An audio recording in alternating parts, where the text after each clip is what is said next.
Our campaign to claim the Koprulu sector in the name of the UED has been nothing short of a triumph. We swiftly conquered Braxis with the aid of Lieutenant Duran, securing access to the Dominion data link, a treasure trove of guarded secrets.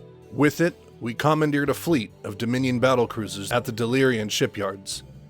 We then went further, locating and neutralizing a long-lost Confederate weapon that Mengsk himself had hunted since before the Confederacy's collapse, the Psi Disruptor. With victory after victory behind us, it's time we set our sights on a more symbolic conquest, the dethroning of an emperor. Our fleet now holds orbit over Korhal 4, the Dominion's throne world. Once a hub of rebellion, the Confederacy razed it with 1,000 Apocalypse-class nuclear warheads in 2481, 19 years before the events of Brood War. In the time since, radiation levels have dropped enough to allow recolonization. Mengsk has begun terraforming Korhal, attempting to resurrect its shattered surface and use its rebirth as a symbol of the Dominion's supposed strength and resilience. We sit in council with Admiral Dugal and Stukov, with Duran also in attendance. Dugal commends our flawless track record and suggests that the rest of UED Command could learn from our execution.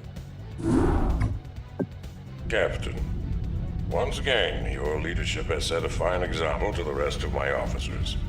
Vice Admiral Stukov has informed me that the Psi Disruptor has been accounted for, so we can now proceed with the next phase of our operation.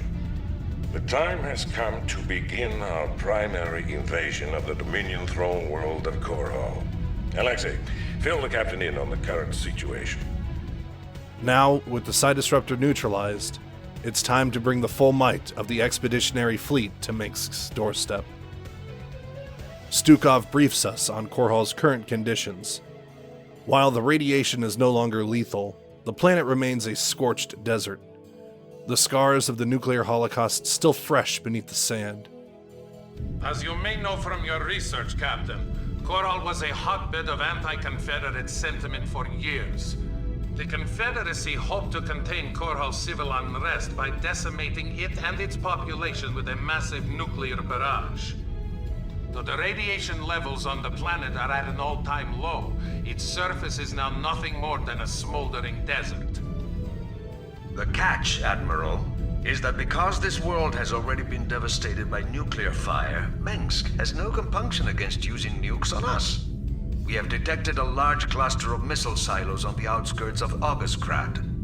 If those silos were destroyed, we believe that Mengsk would lose its core nuclear capabilities.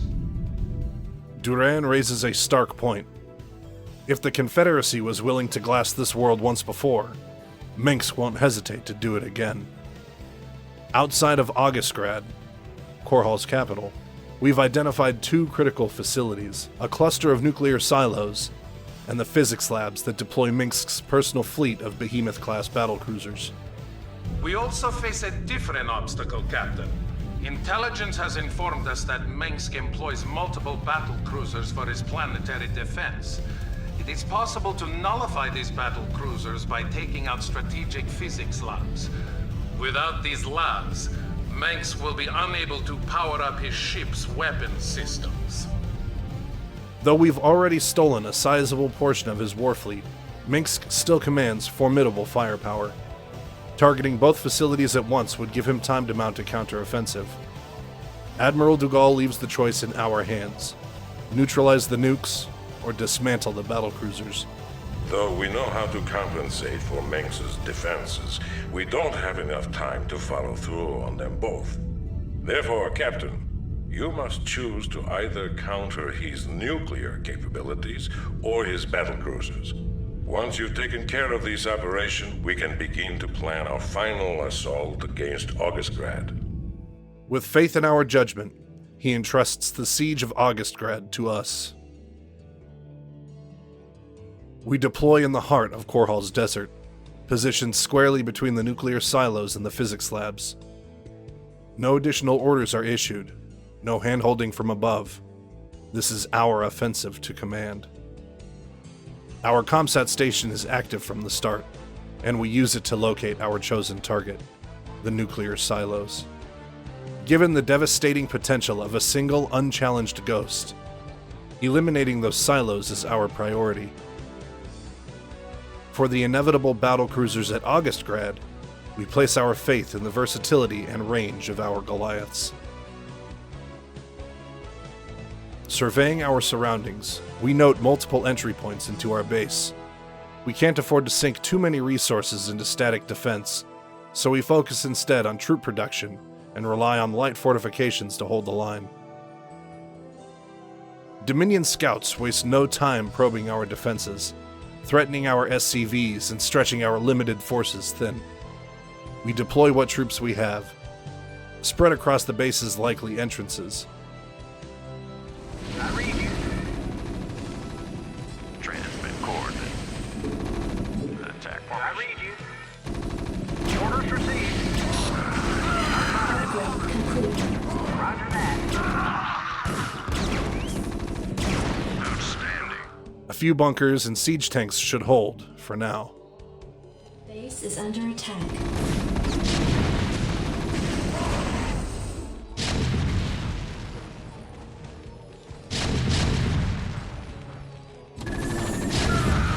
Add-on complete. Give me something to shoot. Outstanding. Go, go, go.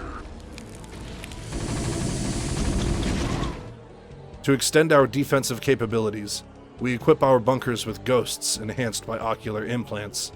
The extended vision allows our tanks to fire before the enemy can strike. A small Dominion outpost guards a nearby cache of resources. We clear it with a squad of Marines and medics and discover a direct path to the flank of the nuclear silo base.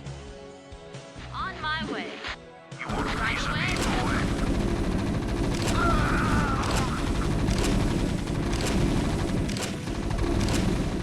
Your forces are under attack.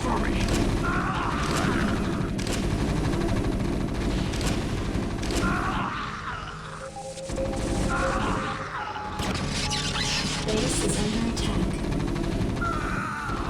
Did someone paint? Dominion attacks grow more aggressive by the minute, but we commit to a bold strategy. With patience and careful scouting, we identify a vulnerability in their forward defenses. Comsat sweeps reveal their forces are heavily concentrated at the front of the base, and a few siege tanks guard our approach, but they're manageable.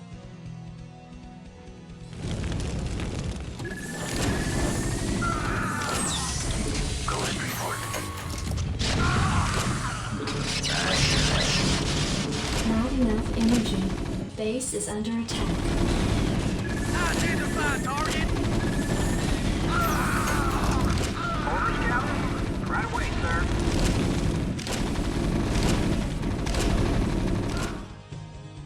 Both enemy bases seem consumed with assaulting ours, the perfect distraction. We strike.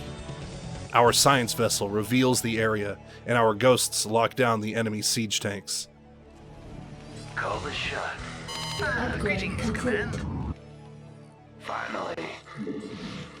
I'm gone. Transmit orders. Finally. I'm all over it.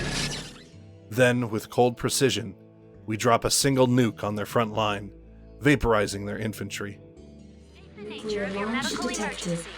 With the tanks still locked down, 2 squads of Stimpact Marines and their medics rush in. With high ground vision and overwhelming firepower, the Dominion defenders are torn apart, their blood mixing with the dust of their glassed homeland. I'm on the job. Need medical attention? Transmit orders.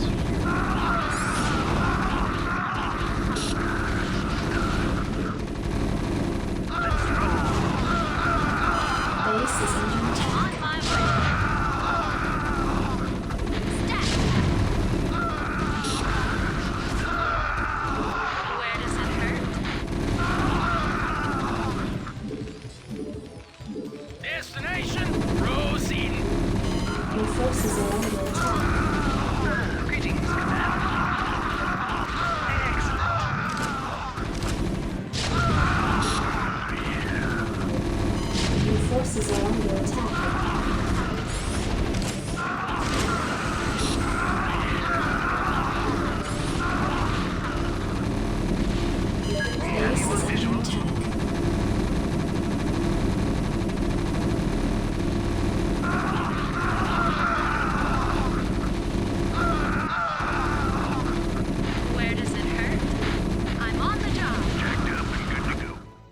In a matter of minutes, the nuclear silos are reduced to burning wreckage.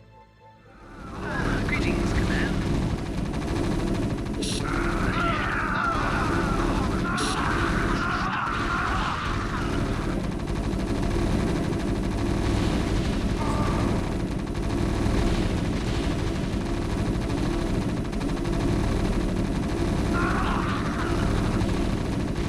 Well done, Captain.